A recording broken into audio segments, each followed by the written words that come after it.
Hello, welcome to Quilt Artistry. Today we are going to be working on the Sweet Dreams mermaid tails for little girls. And I'm going to show you guys, one, how to set it up on the screen, two, how to set it up on the quilt frame, and then how to finish it off on the domestic machine. We're going to start by looking at the screen. As you can see, Sweet Dreams offers us 4 different sizes of these mermaid tails. We have the large down at the bottom. This large one stitches in 4 separate pieces and can be made into an adult size. That's the extra large.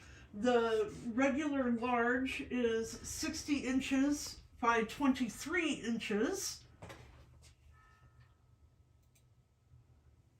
The small is 50 inches by 20 inches. And the extra small is 23 inches by 12 inches. Now, the way these work is you pick the size that is closest to the size that you want to make, and then you scale it up or down slightly to make it the size that you need. If we take a look at my fabric here, come on down here and take a look at this. Okay, so on my frame, I have Minky fabric loaded, First let me tell you a little bit about why I like the Minky fabric. Number one, you don't have to use batting with this at all. It leaves a very nice soft plush interior for these mermaids, for the kids, and they really like that because it's soft and cozy. I have this Minky is 88 or 90 inches wide, so I'm going to stitch 2 of my mermaid tails side by side on just one width. So that means that I'm going to have to scale one of these down. And I think what I want, let me see here, what I want is the medium size, or the small here, which is the 50 inches by 19 inches. So I'm going to take that, and actually I've already done it. I have scaled this to the size that I want, which is about 40 and a half inches. I'm going to delete these others that are on my screen. So I have this one that is 40 and a half inches, 40.65 by 15.58. And now we're going to get this set up on screen.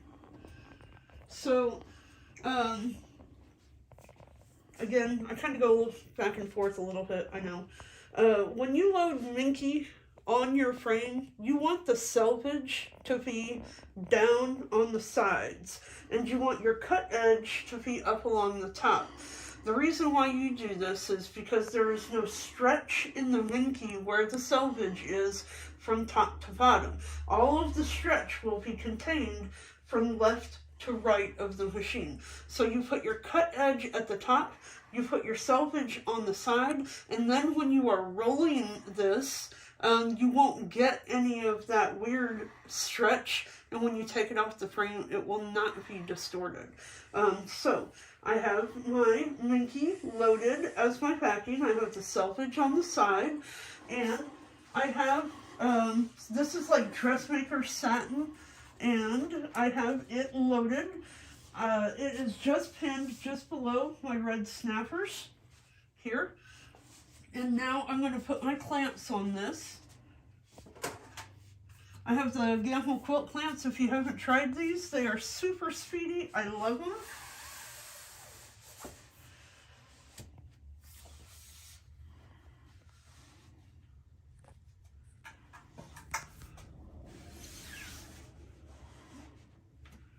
Okay, now that I have that on, I'm going to go ahead and put my side clamps on just to hold this up. Okay, So we have everything set up with the fabric loaded and everything is on the machine or on the statler. So the first thing that we're going to do is define a boundary of where we're going to stitch this. So I go to the top here and I click draw boundary. And what we want to do is we're just going to click out the 4 corners where our fabric is. So we have a 1. I usually click right in front of my clamps to make sure that I'm not going to hit those. We'll go all the way across the bottom here. Once in the middle. And then I click right underneath my pins so that I don't accidentally stitch into them. I don't want the machine head to get close to those. And then we'll close the boundary. So now, looking at the screen, what I'm going to do is pick up the mermaid tail and put it inside the boundary. And I can see that fits quite nicely. I'm going to move it over to kind of save space. Now, once we have that inside the boundary, we're going to have the machine stitch it. Oh, and I should say we need 2 copies of this mermaid tail because one is going to stitch the front and the other one's going to stitch the back. So I'm going to go ahead and make a copy of this one before I do anything. Okay, so I'm going to do a rubber stamp. And I'm just going to put it right next to it, which is where we're going to stitch the other one. And I'm going to toggle this unsewn, or sewn. So we're going to turn that red, and then that way we don't have to worry about that until after the first one is stitched. So now we're going to have the machine go ahead and start stitching. And I'm going to let it stitch a little bit, and then we're going to cut the video and come back. That way we don't have to watch the whole thing stitch out. So once you have it all set up, it's really pretty easy to do these mermaid tails. It just takes a little bit of time in stitching. And let's see here. Also, I want to show you guys what the pattern properties are on this. So I have this set to stitch at a speed of 12 with an SPI of 12. That's 12 stitches per inch at a speed of 12. You can stitch faster if you want. If you have a Statler Ascend, you're welcome to stitch it much, much faster. I don't really get in a hurry, so I just leave it on between 12 and 15 is kind of my happy speed number when I'm doing this. So let me close out of this, okay? Now, we're going to go ahead and hit the start button.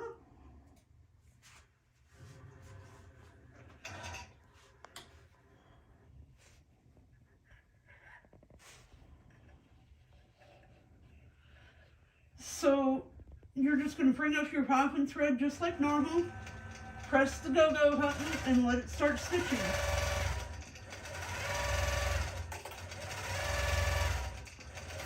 This is a very slow process, watching it stitch.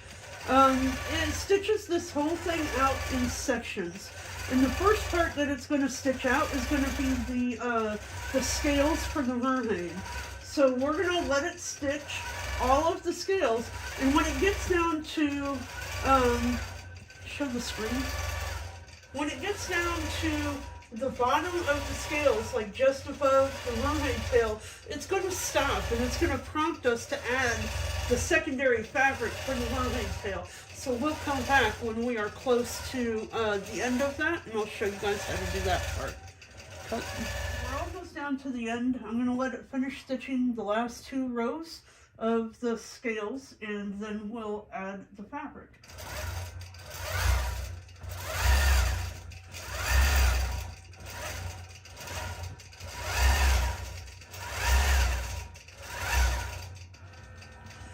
Okay, I guess I only had 1 row left. Okay, so once it gets to this point, show the screen and zoom in on the upper corner of the tail.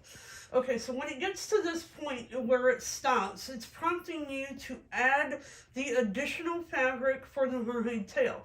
Now, you can do these mermaid tails, you can make them with the separate fabric for the tail, or you can just do one color altogether. Today, I'm going to add the fabric for the tail. So I have an additional piece of satin in a contrasting color. You want it to be different so that it stands out against the color of the mermaid. So you take your extra fabric and we're just going to pin it in place. I can move this out of the way.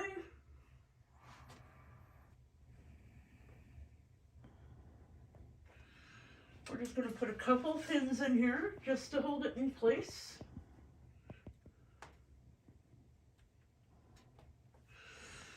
And I should say, I cut this fabric at 18 inches for the mermaid tail for the size that I am stitching.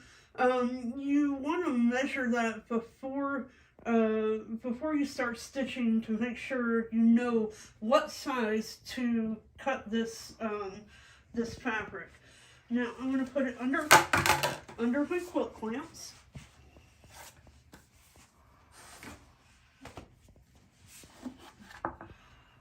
It's just going to kind of hold it in place while it stitches out.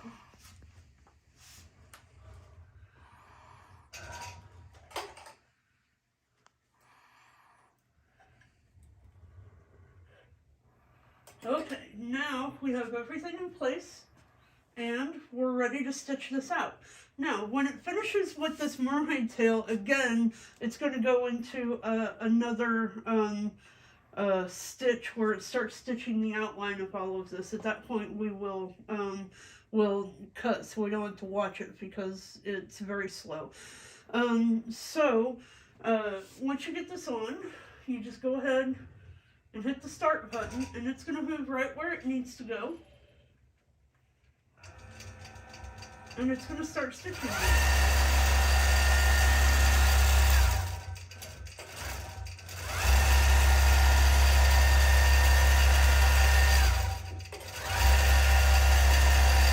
Sometimes the satin fabric can be kind of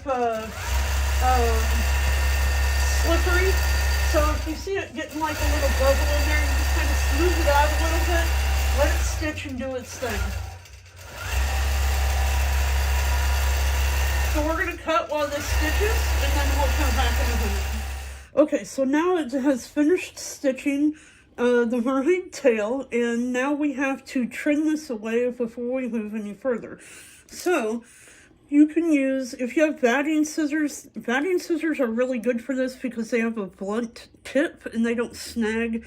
You can use your vent edge scissors if you have these for embroidery.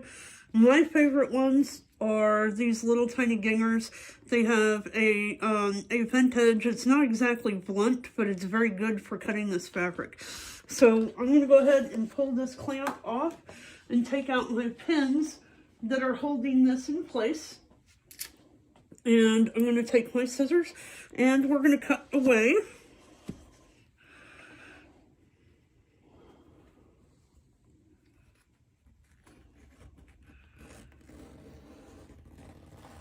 The idea is you want to cut as close to the edge of the stitching as you can without cutting into the stitching.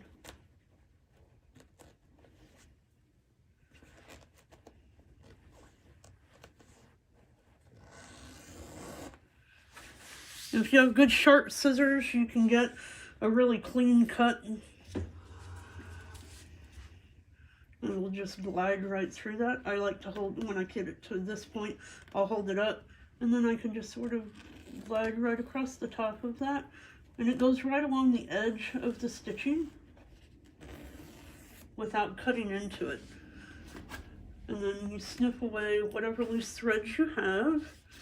Now, to do this part and this part of it I will end up going behind the machine, just because it's easier. You got a little less of a stretch there.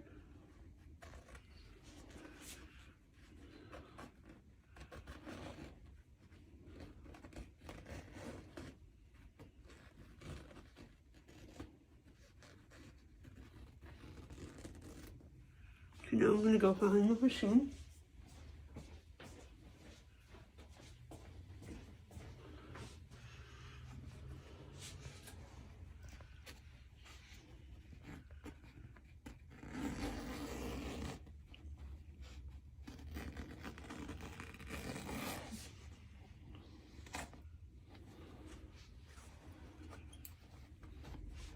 I always try to keep the bent edge down and the pointed edge on the top.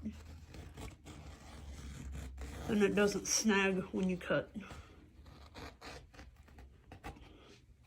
Okay, now we'll just cut that away. Now, I can trim this up later, but this is good enough for now. You can see it's just cut very close to the edge. You just don't want to cut into those little stitches. Now,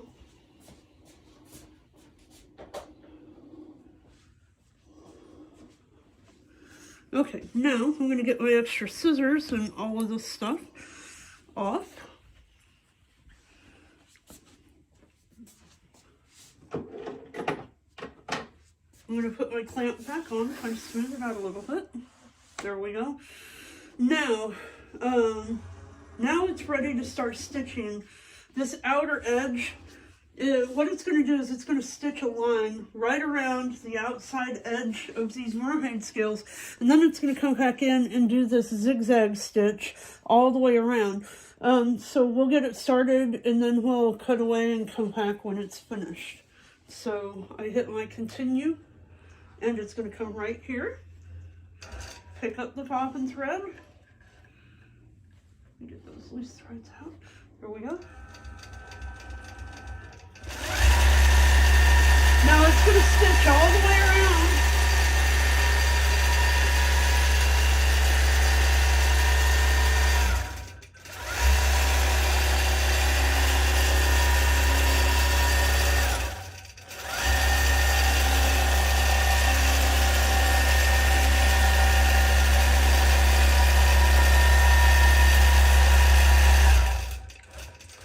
Now this is the part that really takes a while, is this zigzag stitch, but it's a very important stitch. This kind of helps hold all those layers of fabric together once we get this off the machine and we cut it away. So I'm going to let this stitch, and then we'll come back again. Stitching all the way around. I'm going to go ahead and cut my thread here. And now we're ready to stitch the second half. So since I don't have to roll this, I'm going to cut my fabric and move it over.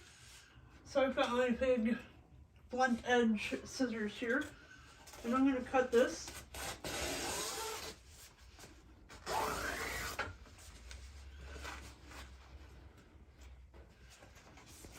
And I'm going to bring this over, and I'm going to put it right beside the other one.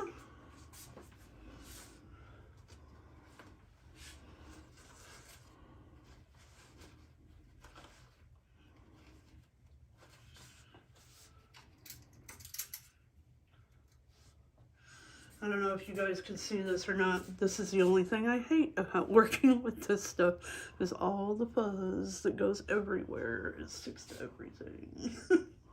It'll never get off of me. Here, I'll stick it to my sweater and clean it off later.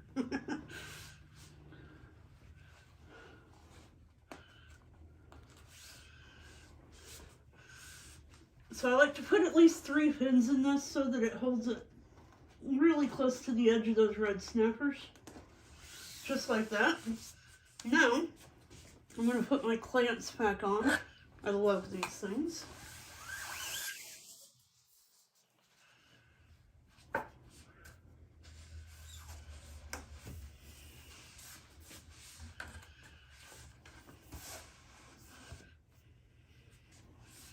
And I can see I've got a pretty good wrinkle running through the middle of this, so I'm going to pull this up just a little bit to kind of smooth that out. See, now that looks much, much better. Get my little pin in there.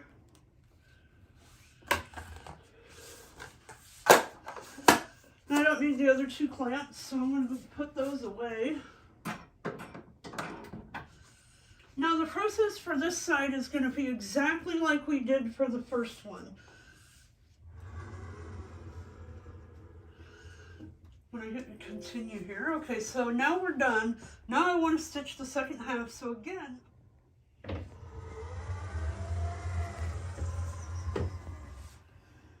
and I forgot to put my side clamps on, so I'm going to do that here in a minute.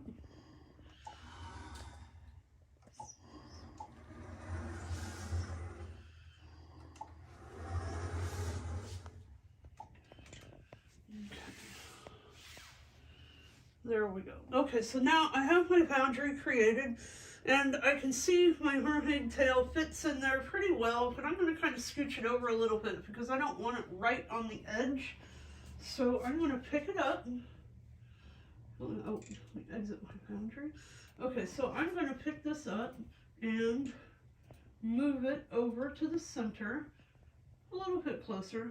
That way I'm not right on the edge of that because I still want to put my clamps on there. I forgot to put them on a second ago. So you can see I moved it and it turned black, which means it's ready to sew. Now let me just throw my clamps on here real quick.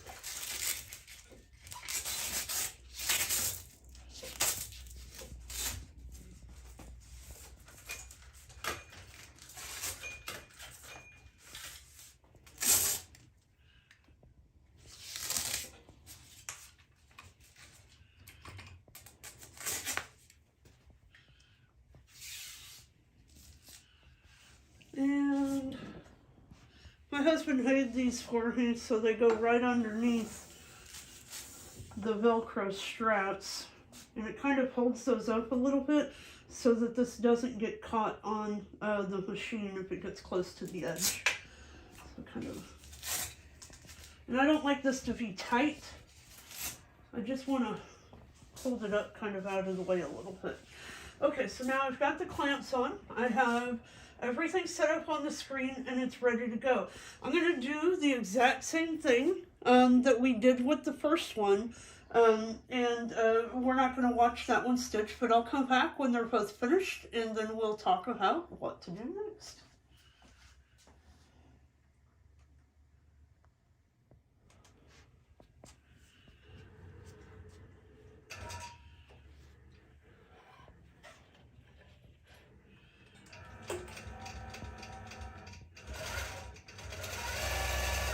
Okay, so now we have both sides of our mermaid stitched out, and I've taken it off of the machine, and I've got it on my cutting table. We're going to cut this out.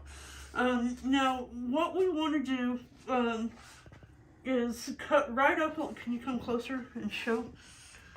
We are going to cut right along this outside edge, and you want to cut close to it, but you want to make sure that you do not cut into it.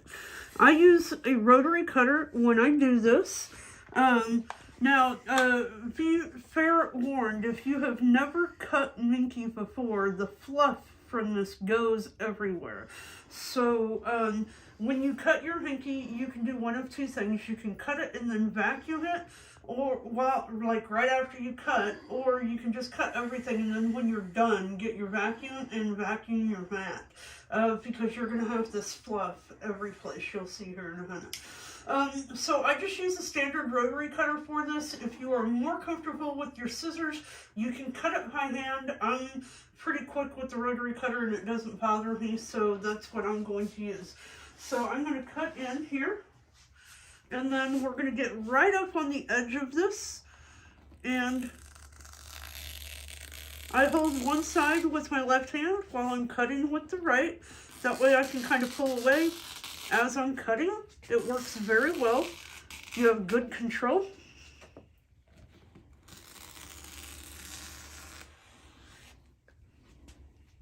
And we're going to do this all the way around. Again, you want to be right on the edge of that, but you want to make sure that you don't cut into it.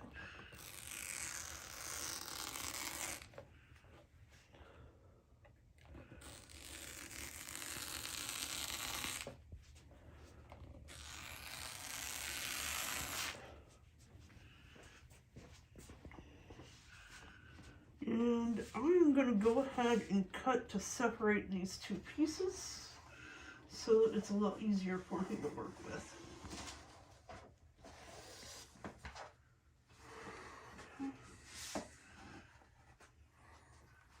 I'm going to do a rough cut along this just so that I can separate it. Then I can turn it around. Set that down on the floor. Okay, see now it makes it a little easier to get hold of. When you're coming around this tail, you want to follow that curve really nicely.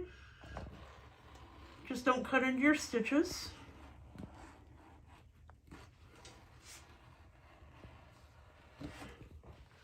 And if you don't get right on the edge of it, it's okay. You can always trim anything that's in your way. You can trim that back later. Okay, now we'll do this side.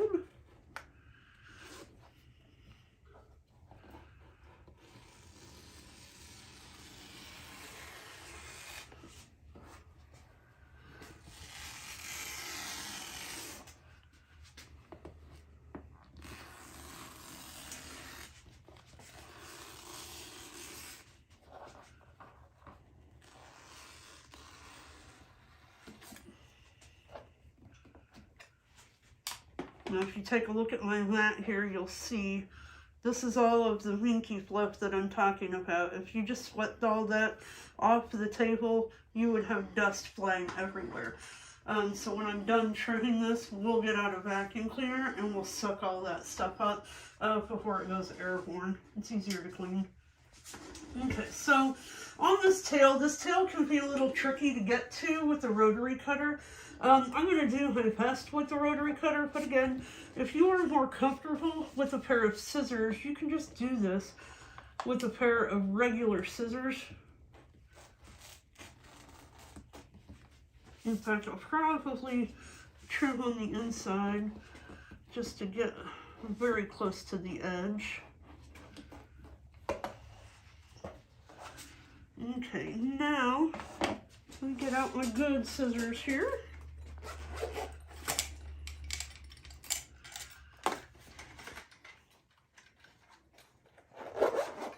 These scissors that I'm using are a Ginger. I believe they are a 4-inch blade. These are probably my most frequently used hand scissors.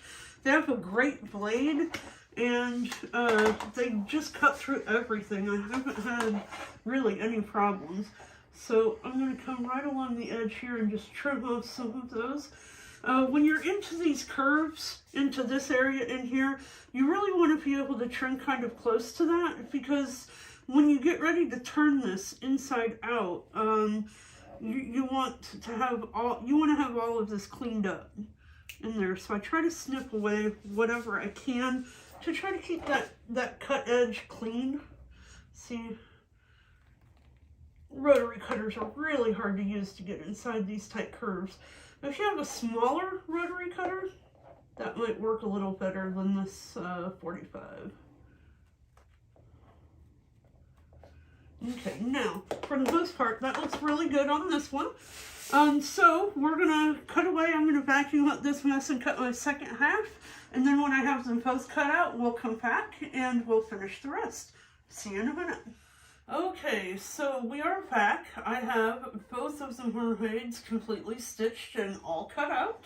And you can see right along the edge here, I have just, most of the trimming is right along the edge of that stitching.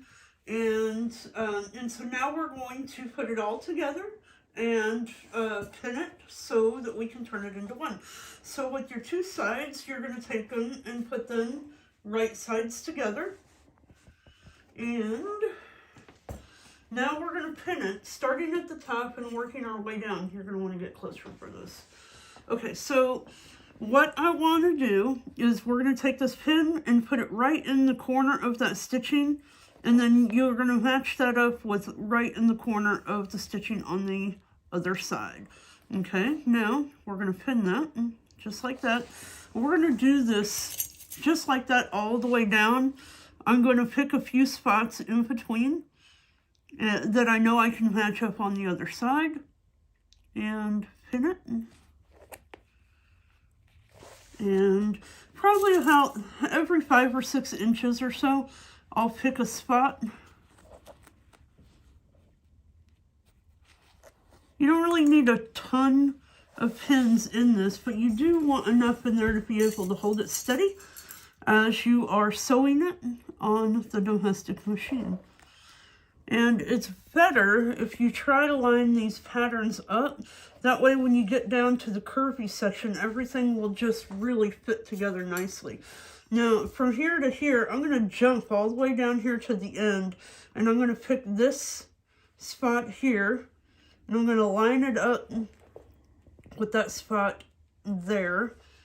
and pin it. Now I'm just going to drop a couple pins in between on this curve.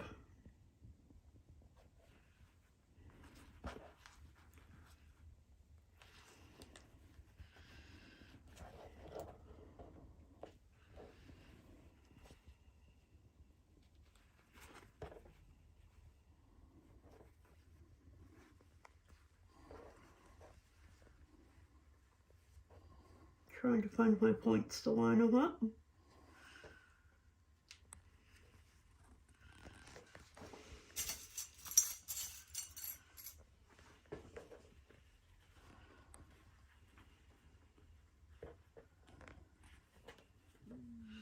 Okay, now when you get down here around this curve, on the tail, I'm going to drop one pin on the very tip of this, right about in the center, and then I'm just going to come back and put a couple pins in the middle.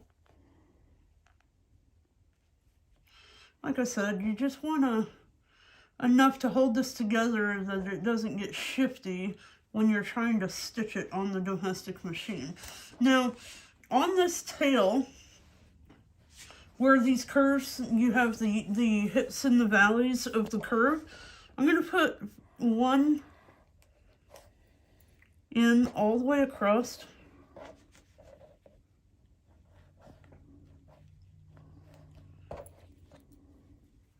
It's not really necessary for you to pin in both the hips and the valley, so you can pick one or the other, whatever one you feel is going to work better for you.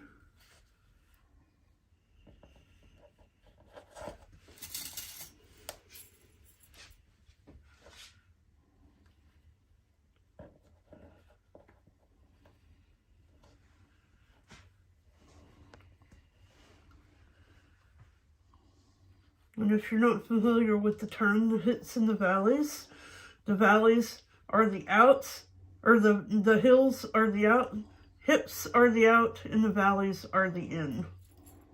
I can't talk today.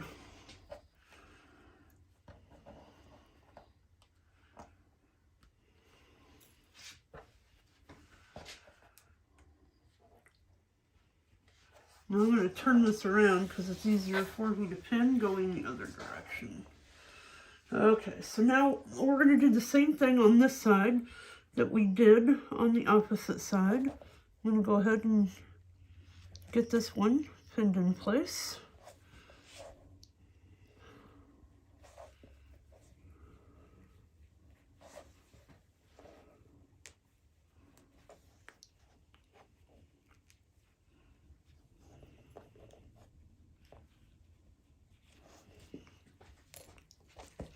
And let me go ahead and get this in up here.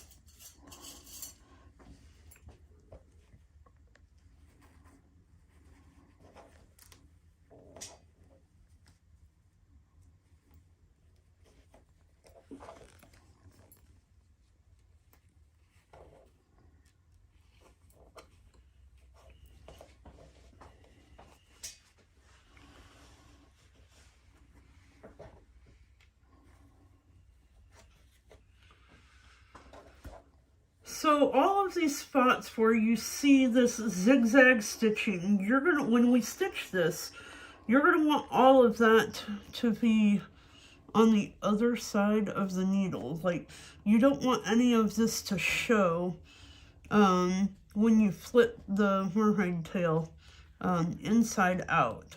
So we will set our needle position so that when we're stitching this, all of this is on the left side of the needle and everything else will be on the right. Okay, I'm going to get my domestic machine set up and then we'll talk about the settings for that machine in just a minute. Okay, we are back. I have my Bernina set up to do the final stitching on this. and I want to talk a little bit about how we're going to stitch this. So I'm going to set my stitch length to about 2.75 or 2.8. 2.75 is good. This is a lot of fabric to stitch through, so if you widen that stitch length just a little bit, it's going to be a little bit easier to go through all of those layers. Now, you have an option of moving your needle over to the left or right if you want, but I'm just going to use, I'm using my, let me see here. That was not the button I meant to push. Okay, I was trying to push the foot up button. Okay, so you can see I am using my standard foot on this. Can you see through the glass here? Or okay, so this is just a standard foot. I have my 9mm stitch plate in there, and what I'm going to do is put this right underneath the edge, and this row of stitching that we have, the line that is closest to the inside of the mermaid, I am going to put this line of the foot right here. This line of the foot is, I'm putting right on that straight line of stitching, and I'm going to use this straight line of stitching as my guide as I stitch all the way down this. That puts the needle ever so slightly to the inside of that line, and then that way when we flip this inside out, that'll make certain that none of this shows when you flip it the other way. If you get too close to that and these are not perfectly aligned, then it's possible that you will end up seeing part of that stitching when you flip it inside out. So I try to avoid that. So I'm going to go ahead and start this, and at the very top it locked my stitches, and I'm going to do a couple back stitches forward and back just a little bit, just to make sure that those are good and locked in. And I'm just going to stitch it kind of slow all the way around.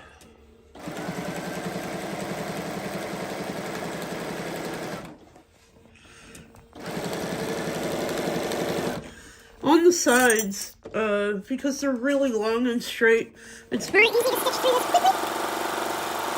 You don't really have a lot of turns or anything that you have to follow. So this part goes really quick.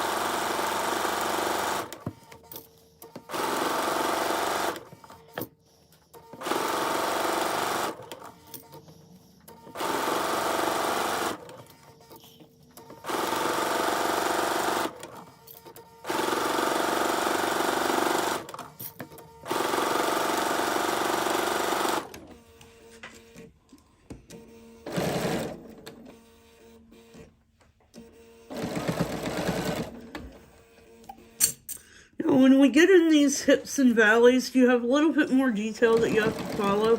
So I kind of stitch it a little bit slower.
Okay, now we're at the end. I'm going to do some back stitching on this just to make sure it's nice and tight and locked in.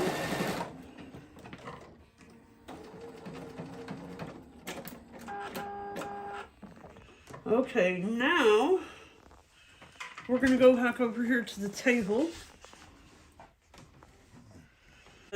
We're going to clip inside some of these curves here to make it easier to, when we get ready to flip that inside out.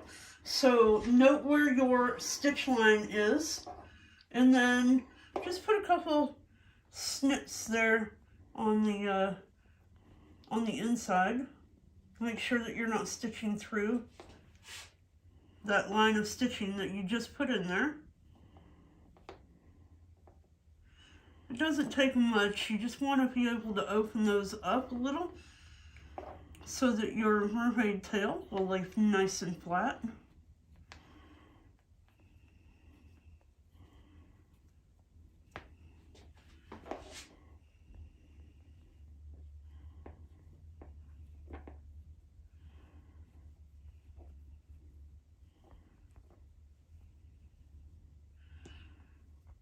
If you accidentally snip through part of your stitching, just take it back to the machine and stitch again. Okay, now we've got all of that snipped a little bit. We are going to turn it inside out.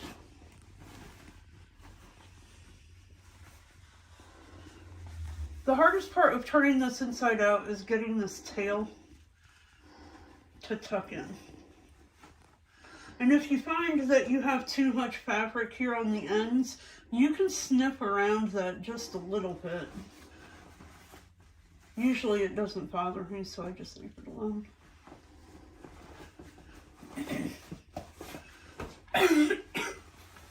Okay, once we have it flipped, you just stick your hand back in there and push the tail out.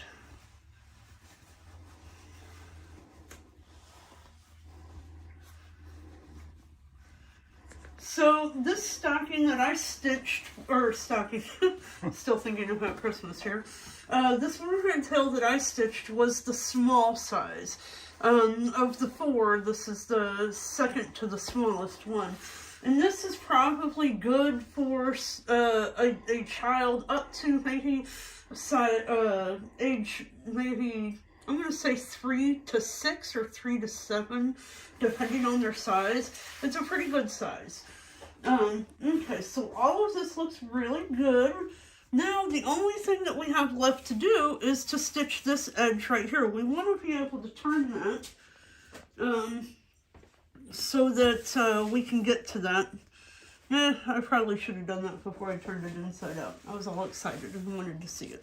So here, let's do this. We're going to turn it partially inside out again. See, I get all excited. Okay, so on this top edge, what we want to be able to do is roll this to the inside so that we can conceal this raw edge of fabric. So you have these, your seam allowance that we have to deal with. You want to make sure that that stays flat when you turn this. So I like to do the edges first, that way I know I can control that. Now what we're going to do is we're going to turn this inside out about halfway, okay? Just about halfway, keeping that seam flat, and then we're going to fold it again. My guide that I follow is this top edge of stitching right here where you can see the top of the scales. This is what I want to be the top edge of where I roll it. So you roll it halfway, you roll it again till I can see the top edge of that stitching right along that edge right there. See, that's going to be perfect. Now, I'm going to go ahead and put 2 pins in here. That's to hold that seam allowance down. And I'm going to do the same thing to the other side. I'm going to open that up and make sure it lays flat. Do halfway. And then flip it again.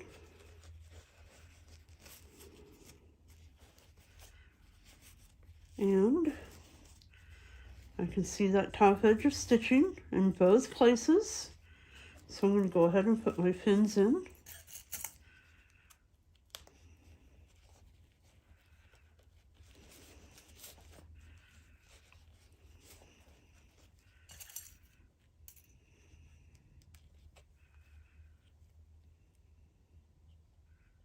Ooh, that butterfly pin is just about had it. Okay, now, because you're halfway rolled here and you're halfway rolled here, the rest of this is pretty much going to take shape on its own. You just go ahead and tuck that in and put in a couple pins.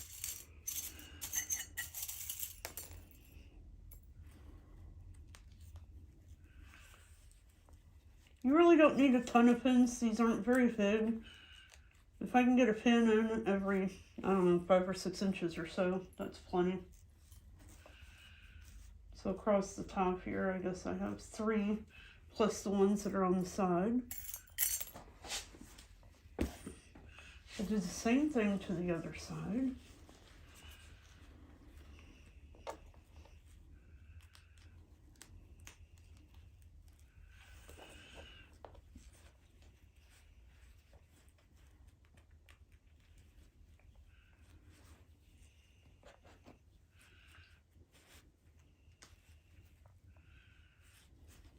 Okay, now we're going to take this back to the sewing machine and we're going to stitch a line of straight stitching right along the edge of this here. So I'm going to do that and then we'll be right back. Okay, so I am back at the machine. We're getting ready to do the stitch right along the edge of this, but I wanted to show you guys how I set the machine up for this. Again, I'm going to leave this at a, no, I think I'm going to change this to a 3 on the stitch length. But what you'll notice is that I've raised my machine up so that I have access to this free yarn.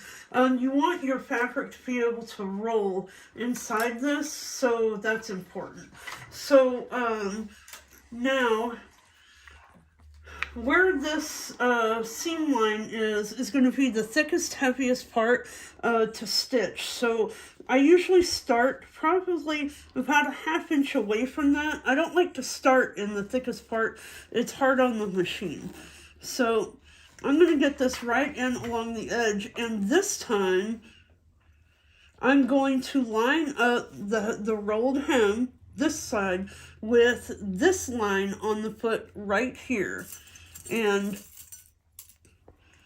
so I'm going to use this as my guide, and I'm just going to stitch it right along the edge of that.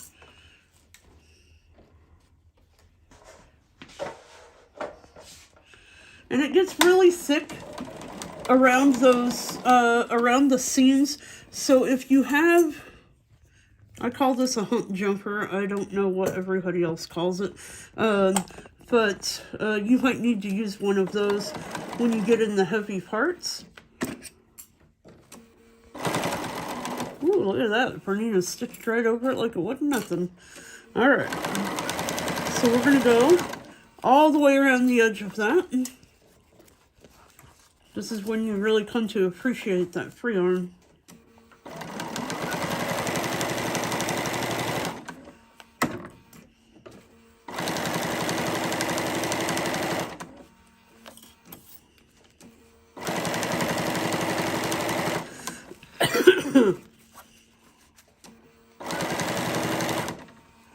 Okay, now when I get up to this second seam, again, I want to give it a little bit of help and make sure that that's opened up and laying flat. See, very thick, very heavy.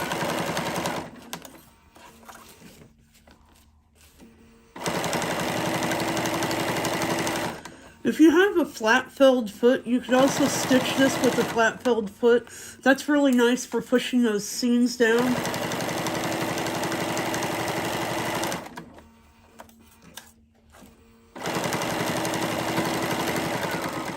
And then when I get to the end of this is where I started from. I'm just going to give it a couple little back stitches and cut that. Alright, and with that, we're done. Now we can flip it inside out for real. And we have this beautiful little mermaid tail. Let me put it back. So thank you guys for hanging out with Quilt Artistry today, and hopefully we'll be back with another video soon. Have a great day.